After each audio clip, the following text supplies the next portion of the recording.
Hello friends, inspirational tips के साथ मैं आज आपके सामने उपस्थित हूँ। आप देख रहे हैं समीक्षा इंस्पायरेशनल और मैं आर सिन्हा। देखिए, आज हम एक नए टॉपिक को लेकर आए हैं जो आपको बहुत इंटरेस्टिंग लगेगा। आजकल कोरोना के चलते लॉकडाउन जो पिछले करीब 6 महीने से चल रहा है और थोड़ी बहुत छूट के साथ लॉकडाउन चल ही रही है। अभी पूरी तरह से जब हम आपसे बात कर रहे हैं, सारे राज्यों में ट्रेनें या बस की सुविधाएं या अंतर्राज्यीय सुविधाएं अभी पूरी तरह से बहाल नहीं हो पाई हैं।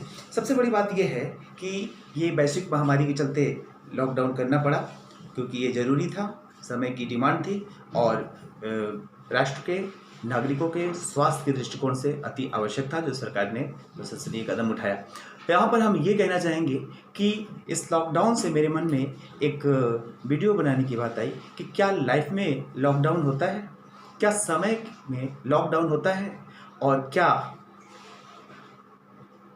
हम ऐसे लॉकडाउन लाइफ में आने चाहिए। तो चलिए इसको प्रारंभ करते हैं। आप पूरी वीडियो देखेंगे क्योंकि इसमें बहुत सारी मोटिवेशनल टिप्स आपको मिलेगी। सबसे पहली बात कि आखिर लाइफ में लॉकडाउन होता क्यों है, क्या ऐसी परिस्थितियां होती हैं जिसके चलते ये लॉकडाउन की स्थिति होती है, क्यों ठहराव सा आ जाता है। और मान लीजिए कि यदि किसी के जीवन में लॉकडाउन जैसी स्थिति आ गई है तो क्या उससे समय रुक जाएगा? ऑफ कोर्स नहीं। मान लीजिए कि हमारे पास घड़ी है, हमने घड़ी की सुई को नेचुरली तो रुकेगी नहीं। यदि मान लीजिए किसी भी तरीके से उसकी बैटरी ख़त्म हो जाए, कोई समस्या आ जाए, तभी घड़ी रुकती है। और यदि मान लीजिए आपकी घड़ी रुकी पड़ी है, इसका मतलब कि उसमें कोई फॉल्ट है। और घड़ी यदि बंद पड़ी है तो उससे पूरी दुनिया की घड़ी नहीं बंद हो जाएगी, समय नहीं बंद हो जाएगा, ठीक है, सूरज की और पृथ्वी की गति नहीं बंद हो जाएगी, यानी कि सारे सिस्टम सही चल रहे हैं। कमी कहाँ हुई कि आपकी घड़ी में फॉल्ट हो गया। तो जब लाइफ में लॉकडाउन की मैं बात कर रहा हूँ, इसका मतलब यही है कि क्यों आता है लाइफ में लॉकडाउन और इससे हम कैसे निजात पाएंगे। जिन लोगों ने चैनल को सब्सक्राइब नहीं किया है वह सब्सक्राइब कर लीजिए, क्योंकि आपको लगभग प्रतिदिन मोटिवेशनल टिप्स मिलेंगे, जिससे आप स्टूडेंट्स हों, चाहे एम्प्लॉय हों या एम्प्लॉयर हों, किसी भी फील्ड में हों, या बिजनेसमैन हों, या हाउस होल्ड सेक्टर में हो या हाउस वाइफ्स हो, सभी के लिए कारगर होने वाली है। सबसे पहली चीज़ कि लॉकडाउन ये होता क्यों है, तो पहला फैक्टर है कि लैक ऑफ क्यूरियोसिटी। हम जिज्ञासा की कमी रखते हैं। देखिए, हम थोड़ी सी पढ़ाई कर लेते हैं और हमें कोई एक जिसका हमने टारगेट रखा है, कोई सर्विस नहीं मिलती, कुछ नहीं, ऐसा चीज़ हासिल नहीं होता, तो हमें ये लगता है कि सब पढ़ाई बेकार हो गई। यकीन मानिए, ये शिक्षा आपकी कहीं बेकार नहीं जाने वाली है। हो सकता है कि इससे ऊपर आपके लिए डेस्टिनी ने तय कर रखा हो। इसलिए सबसे पहले तो आप एजुकेशन को लर्निंग से जोड़िए। देखिए, दोनों में अंतर है। एजुकेशन का मतलब हो जाता है शिक्षित हो जाना, पढ़ाई करके हर आदमी शिक्षित हो सकता है। लेकिन लर्निंग का मतलब है कि एक पैशन हो, एक क्यूरोसिटी हो, एक उस विषय को समझने की उत्सुकता हो, उसमें डूब जाने की, ठीक है। और जब ये चीज़ होगी तो आप लाइफ में निश्चित रूप से कोई व्यक्ति सफल होगा, क्योंकि जिज्ञासा वो चीज़ है, वो भूख है, वो प्यास है जिसको जितनी तृप्ति की जाए उतना ही कम पड़ता है। जब रामकृष्ण परमहंस जैसे व्यक्ति ने ये कहा, जिन्होंने विवेकानंद जैसे प्रोडक्ट, जिनके शिष्य थे, जिन्होंने दुनिया को शिकागो सम्मेलन में पूरी दुनिया से भारत का लोहा मनवा लिया, उन महामनीषी रामकृष्ण परमहंस जी का विचार था कि उन्होंने ज्ञान के बारे में एक जगह कहा है कि ज्ञान अथाह समुद्र की तरह है और हम लोग उसमें से एक बूंद भी नहीं ले पाते। निश्चित रूप से जब इतने महान मनीषी के विचार हैं तो सामान्य व्यक्ति की क्या क्षमता, क्या उसकी एब्जॉर्बिंग पावर होगी और कितना वो ये सफ़र तय कर पाता है अपनी ज्ञान का, ये समझने लायक है। अब एक चीज़ यहाँ पे, जब हम ज्ञान की बात करें तो ज्ञान का ये मतलब नहीं है कि केवल किताब का नॉलेज। जितनी थ्योरी जरूरी है उतनी प्रैक्टिकल भी ज़रूरी, और ये जिज्ञासा किसी चीज़ की अंत तक, तह तक पहुँचने की, ठीक है। ओशो ने एक जगह लिखा है कि एक 7-8 साल का बच्चा था, उसने सुन रखा था कि गांव में एक तालाब है, उस तालाब में ओशो, जिनका नाम रजनीश है, बहुत बड़े फिलोसफर हुए हैं, और उस तालाब में लोग कहते थे कि वहाँ पर पानी वाला आत्मा रहता है पानी में, जो भी बच्चे जाते हैं उसमें डूब जाते हैं। 7-8 साल का बच्चा, सुनते सुनते उसने एक दिन तय किया कि आज मैं इसको पता करके रहूँगा। आधी रात में निकला, तालाब में छलांग लगा दी। ठीक है, तैरना आता था उसको, ध्यान से समझिएगा। जिनको तैरना नहीं आता तो इसके लिए सबसे पहले ज़रूरी है कि जिज्ञासा के साथ जिज्ञासा की योग्यता भी होनी चाहिए, क्योंकि जब तक योग्यता नहीं होगी तब तक जिज्ञासा की शांति नहीं होगी। और अब बिना जिज्ञासा की योग्यता कैसे आएगी? तो जिज्ञासु बनने की योग्यता तो होगी ना।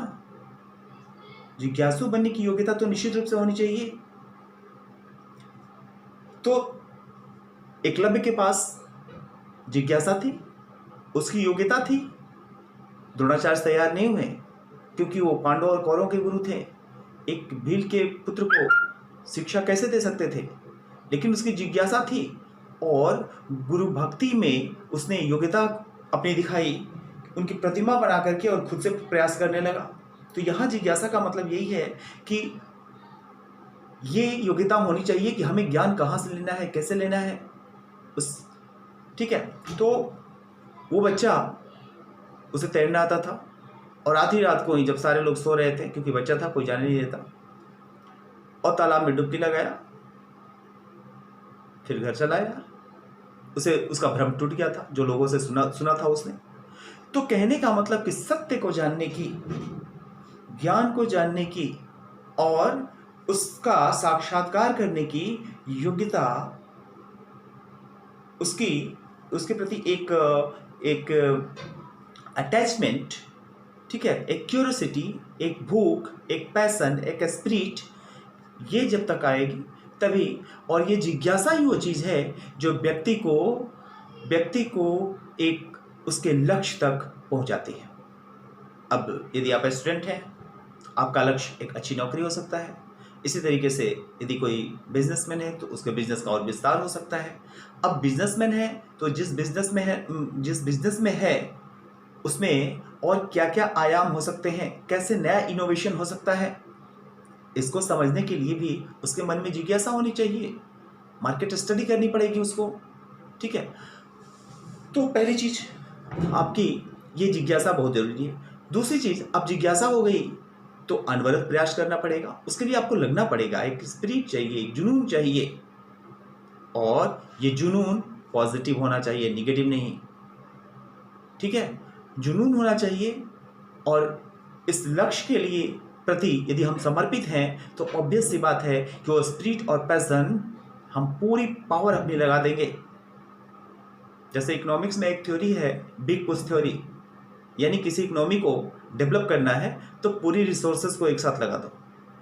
ठीक है, उसी तरीके से जैसे हमें किसी टारगेट को अचीव करना है, हमें किसी गोल को अचीव करना है, तो हमें ऑप्टिमम अपनी जितनी भी पोटेंशियल है, अपना जितना भी कैलिबर है, वो सब डलना पड़ेगा। नेक्स्ट है पेशेंस। अब पेशेंस क्यों जरूरी है?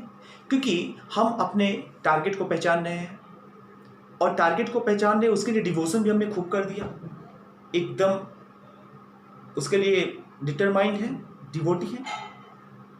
लेकिन थोड़ी सी यदि असफलता प्राइमरी मिली तो हम हार गए, उसको बीच में छोड़ दिया।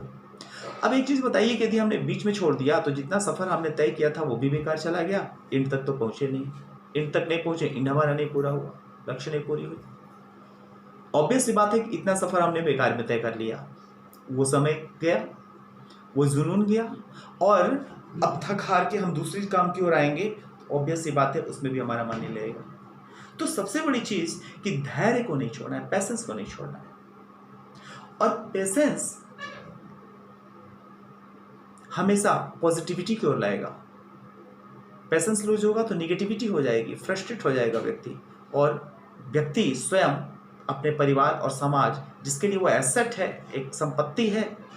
लेकिन मानिए आप हम सभी एसेट्स हैं, न सिर्फ अपने आप के लिए, देश के लिए, समाज के लिए, परिवार के लिए, आप बहुत कुछ दे सकते हैं। तो यदि निगेटिविटी आ जाएगी तब तो वो सारा का सारा बेकार चला गया, वो एसेट्स बेकार चला गया। ह्यूमन रिसोर्स बोला जाता है, तो ह्यूमन रिसोर्स तो बेकार चला गया ना। करना क्या है? करना ये है कि सफ़र में तो हम चल ही रहे हैं, हम आधे सफ़र तक पहुंच गए हैं और लक्ष्य हमसे थोड़ा सा दूर है। यदि थोड़ी सी असफलता मिलती है तो दो ही स्थिति हो सकती है, उसको और पूरी प्रयास करेंगे। सबके सामने महमूद गजनवी का एग्जाम्पल सामने है, मोहम्मद गोरी का एग्जाम्पल सामने है, ठीक है। यदि शुरुआती दौर की हार से वो हार मान लिए होते तो क्या इतने बड़े एम्पायर प्रशासन, इतने बड़े देश प्रशासन कर पाते हैं, इतने बड़े भारत को जीत लेते हैं। और कमाल की बात देखिए कि भारत पर यदि हिस्ट्री से देखिएगा, भारत पर जितने भी ये आक्रमण करने वाले थे ये सब के सब प्राइमरीली असफल व्यक्ति ही रहे हैं। शुरू करते हैं हम। भारत पर सबसे पहला आक्रमण डेरियस साइरस का है, ईरानी आक्रमण। उसके बाद यूनानी आक्रमण होता है अलेक्जेंडर का, मेसिडोनिया के एक छोटे से प्रांत का शासक, ठीक है। वहां भी उसको हार का सामना करना पड़ा था, अपने जब बगल के राज्य पे अटैक किया था और विश्व विजय के लिए निकल गया। क्यों? क्योंकि उसमें जुनून था, पैशन था, बड़ी टारगेट थी, बड़ी अचीव करने की उसकी एक ललक थी, क्यूरियोसिटी थी, उसको फुलफिल करने के लिए उसका मादा था। जब पोरस के बाद भारत में और क्षेत्र के लिए जब आगे बढ़ा, उसकी सेना ने बिल्कुल साफ इनकार कर दिया कि अब हम कुछ नहीं कर सकते। लेकिन सिकंदर नहीं आ रहा था। और देखिए सिकंदर की मौत भी हुई है ओनली 32, 20 साल में राजा बनता है। 12 सालों का सफर है उसका विश्व विजय के लिए जो निकला था। 12 साल कंटिन्यूअस युद्ध के मैदान में जो व्यक्ति रहा, थक चुका था शरीर से, लेकिन मन से नहीं थका था, ठीक है। तो मन से नहीं थकना है, और ये पेशेंस ही है जो व्यक्ति को मन से नहीं थकने देता। मान लीजिए प्राइमरी असफलता मिल रही, हम और पूरी जहां कमियां हैं उस कमियों का मूल्यांकन करके, एवेल्यूएशन करके उसको दूर करने की कोशिश करते हैं। यदि फिर भी कहीं कोई दिक्कतें आती हैं तो हम थोड़ा सा अपनी डायमेंशन और डायरेक्शन तो पूरी है ही, पोटेंसी तो पूरी है ही, हम थोड़ा सा अपना डायरेक्शन चेंज कर देंगे। हो सकता है उससे बेहतर हमारे लिए उपलब्ध हो, तो आपको आस्तिक भी बनना पड़ेगा इसके लिए। आस्तिक का मतलब केवल पूजा पाठ से नहीं है। आस्तिक का मतलब है अपने आप को, अपने कैलिबर को पहचानना और ये विश्वास रखना कि कोई ऑलमाइटी सत्ता है, हो सकता है कि उसने जो अभी नहीं दिया उससे बड़ा वो हमें देने वाली है। तो इन चीजों को यदि हम जिज्ञासु रहें, यदि हम अनवरत प्रयास करते रहें और धैर्य रखें, इसके साथ ही साथ एक और फैक्टर है बहुत जरूरी, आत्मसंतोष।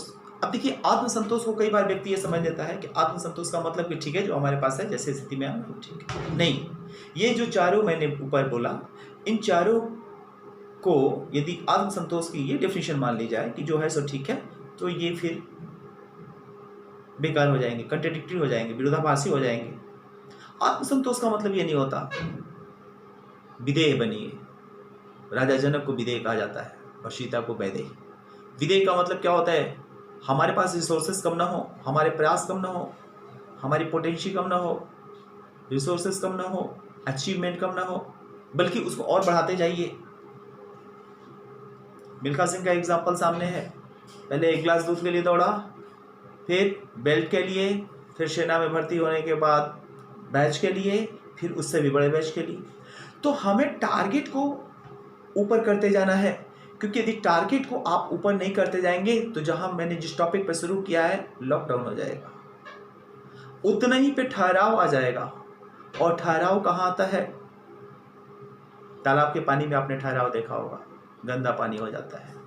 नदी और झरने के पानी में ठहराव नहीं आता, क्योंकि जीवन खुद एक झरना है और जितना ही उसकी फ्लो तेज रहेगी, उसमें बहाव रहेगा, उतना ही उसका पानी साफ होगा।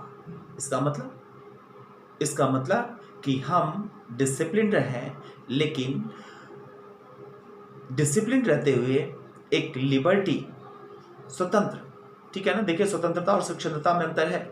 स्वतंत्र होने का ये मतलब नहीं होता कि आदमी कुछ भी करे, नहीं, ये जस्ट उल्टा हो जाता है, जिसको सामान्य रूप से समझ लिया जाता है।